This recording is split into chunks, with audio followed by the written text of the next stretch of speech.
ஒரு கருந்துளை எவ்வளோ பிரம்மாண்டமா இருக்க முடியும்னு உங்களுக்கு எப்போதாவது தோணிருக்கா? நம்ம பூமியிலிருந்து 10 பில்லியன் ஒளியாண்டுகளுக்கு அப்பால் சென்று மனிதன் இதுவரை நம்பகமாக அளந்த மிகப்பெரிய பிளாக் ஹோல்களில் ஒன்றை பார்க்க போறோம். 1950களில டான் 618 ஒரு சாதாரண நட்சத்திரம் மாதிரி தான் தெரிஞ்சது. ஆனா பின்னாடி விஞ்ஞானிகள் கண்டுபிடிச்சது இது ஒரு ஹைப்பர் லூமினஸ் குவாசர்.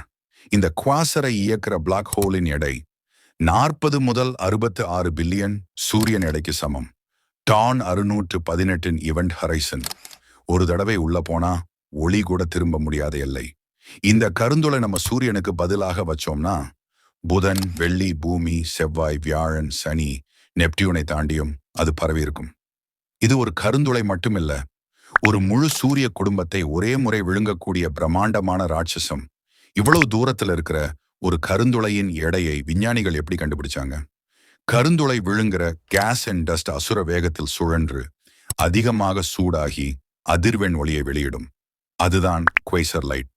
அந்த ஒளியில இருக்கும் ஸ்பெக்ட்ரல் லைன்ஸின் பிராட்னிங்கை பார்த்து கேஸ் சுழலும் வேகத்தை கணக்கிட்டு பிசிக்ஸ் லாஸ் பயன்படுத்தி தான் டான் 618 எடையை அளந்தாங்க.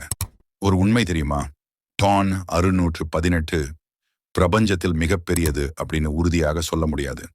ஏன்னா மிகப்பெரிய கேலாக்சிஸின் மையங்களில 30 முதல் 40 பில்லியன் சூரியன் எடையை தாண்டும் மற்ற அல்ட்ரா மேசிவ் பிளாக் ஹோல்ஸ் இருக்கலாம்னு ஆராய்ச்சிகள் சொல்றது. அதாவது நாம இன்னும் கண்டுபிடிக்காத ராட்சசங்கள் பிரபஞ்சத்தின் இருண்ட மூலைகள் மறைந்திருக்க வாய்ப்பு இருக்கு. ஆனா இப்போதைக்கு மனிதன் நம்பகமாக அளந்த மிகப்பெரிய பிளாக் ஹோல்களில் டாப்ல இருப்பது டான் 618 தான். அதன் அளவும் அதன் ஒளியின் சக்தியும் இந்த பிரபஞ்சம் இன்னும் எவ்வளவு மர்மம் நிறைந்தது, எவ்வளவு பிரம்மாண்டமானது அதை நமக்கு நினைவூட்டுது. ஆச்சரியம் தானே? இன்னும் பல விண்வெளி தகவல்களுக்கு மறக்காம சப்ஸ்கிரைப் பண்ணுங்க.